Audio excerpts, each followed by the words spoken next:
The conflict between Russia and Ukraine entered a tense new chapter in March 2025.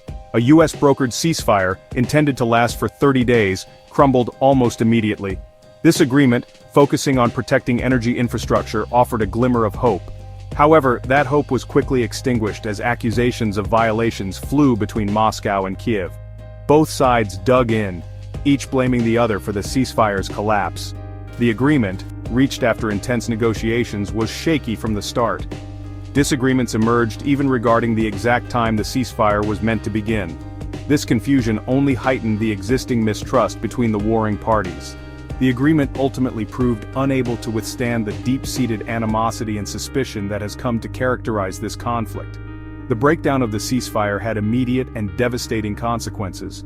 Hopes for a negotiated settlement dimmed. The violence, which had briefly abated, resumed with renewed ferocity. Civilians caught in the crossfire once again bore the brunt of the suffering. Russia and Ukraine wasted no time in accusing each other of violating the fragile ceasefire. Each side presented its own narrative, each claiming to be the victim of the other's aggression. The accusations, often detailed and specific, only served to deepen the chasm of mistrust between the two sides. Russia's foreign minister, Sergei Lavrov, was unsparing in his criticism. He alleged over 60 breaches by Ukrainian forces.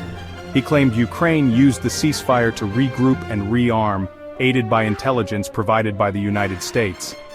Lavrov cited drone attacks on energy facilities in the Russian regions of Bryansk and Kursk as evidence of Ukraine's bad faith. Ukraine vehemently denied these accusations, calling them baseless propaganda. Ukrainian officials countered that Russia had launched a relentless barrage of attacks since the supposed ceasefire began. They pointed to nearly 70 missile strikes, the deployment of over 2,200 drones, and the use of more than 6,000 guided aerial bombs. These attacks, they insisted, primarily targeted civilian infrastructure, causing widespread death and destruction. Despite the escalating tensions, diplomatic efforts continued, albeit with limited success. The Antalya Diplomacy Forum, held on April 12, 2025, provided a stage for a war of words between the two sides. Lavrov and his Ukrainian counterpart, Dmytro Kuleba, traded accusations, each reiterating their government's stance. The forum, while offering a platform for dialogue, yielded no tangible progress towards a resolution. The United States, deeply involved in mediating the failed ceasefire, continued its diplomatic push. U.S. envoy Steve Witkoff met with Russian President Vladimir Putin on April 11, 2025, in a bid to salvage the peace process. The details of the meeting remain closely guarded. However, given the lack of any breakthrough, it is clear that significant hurdles remain. These recent efforts followed on the heels of earlier U.S.-mediated talks held in March 2025. Those talks, held separately with Russian and Ukrainian officials in Saudi Arabia, had resulted in the initial ceasefire agreement. However, conflicting statements from both sides in the aftermath of those talks foreshadowed the agreement's eventual collapse.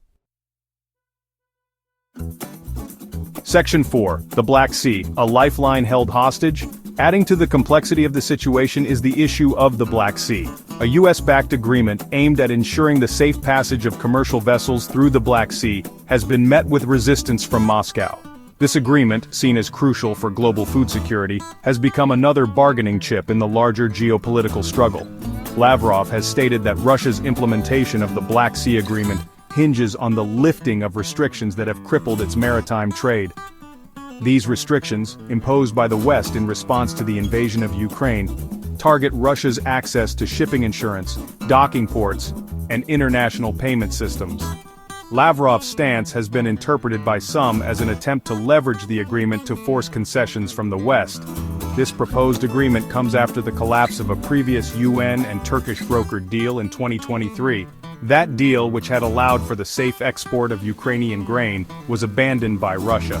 The Kremlin cited security concerns and accused the West of hindering its own agricultural exports. The current impasse has renewed fears of a global food crisis.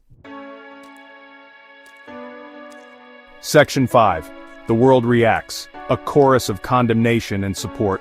The international community has watched the unfolding events in Ukraine with a mixture of alarm and condemnation. Western leaders have denounced Russia's actions, calling for an immediate cessation of hostilities and a return to the negotiating table. The United States, under President Trump, has described the war as terrible and senseless, urging Moscow to choose the path of peace.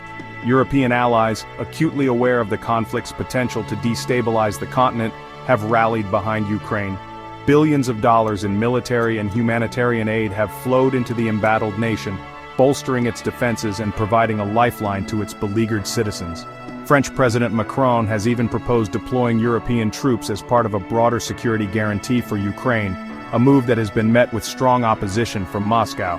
The United Nations, hampered by divisions within the Security Council, has struggled to play a decisive role. UN Secretary-General Antonio Guterres has expressed deep concern over the escalating violence and called for a de-escalation of tensions.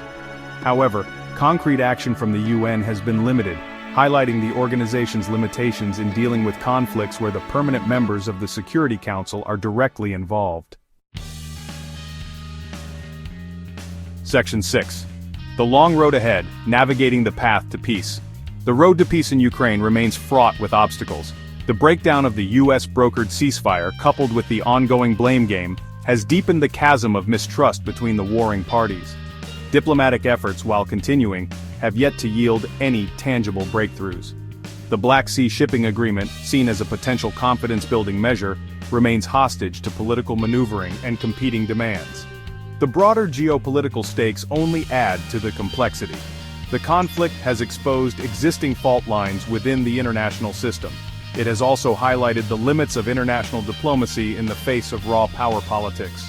The war has become a proxy conflict, with global powers jostling for influence and seeking to advance their own strategic interests. The human cost of this conflict continues to mount. Thousands of innocent civilians have lost their lives, and millions more have been displaced from their homes. The war has left an indelible scar on Ukraine, devastating its infrastructure and shattering its economy. The path to peace will be long and arduous, requiring compromise, reconciliation, and a shared commitment to a future free from violence and fear.